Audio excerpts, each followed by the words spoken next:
بسم اللہ الرحمن الرحیم، اللہ کے نام سے شروع جو نہایت مہربان رحمت فرمانے والا ہے۔ هل أتاك حديث الغاشية وجوه يومئذ خاشعة عاملة ناصبة تصلى نارا حامية تسقى من عين آنية ليس لهم طعام إلا من ضريع لا يسمن ولا يغني من جوع۔ بے شک تمہارے پاس چھا جانے والی مصیبت کی خبر آ چکی، بہت سے چہرے اس دن ذلیل و رسوا ہوں گے، کام کرنے والے، مشقتیں برداشت کرنے والے برکتی آگ میں داخل ہوں گے، انہیں شدید گرم چشمے سے پانی پلایا جائے گا، ان کے لیے کانٹے دار گھاس کے سوا کوئی کھانا نہیں جو نہ موٹا کرے گا اور نہ بھوک سے نجات دے گا۔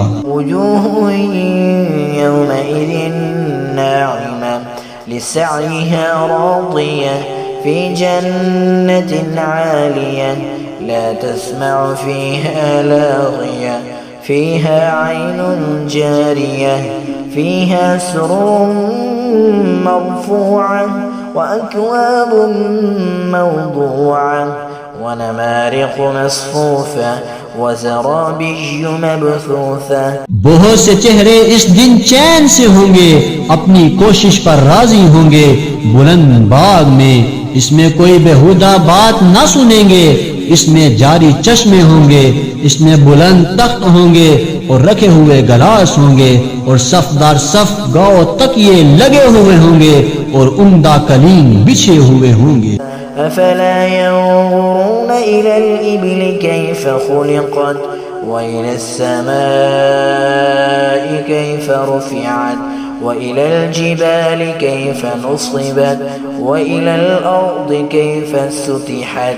تو کیا وہ اونٹ کو نہیں دیکھتے کیسے بنایا گیا، اور آسمان کو کیسا اونچا کیا گیا، اور پہاڑوں کو کیسے قائم کیا گیا، اور زمین کو کیسے بچھائی گئی ہے۔ فذكر إنما أنت مذكر لست عليهم بمسيطر۔ تو تم نصیحت کرو، تم تو نصیحت کرنے والے ہی ہو، تم کچھ ان پر زبردستی کرنے والے نہیں ہو۔ إلا من تولى وكفر فيعذبه الله العذاب الأكبر إن إلينا إيابهم ثم إن علينا حسابهم۔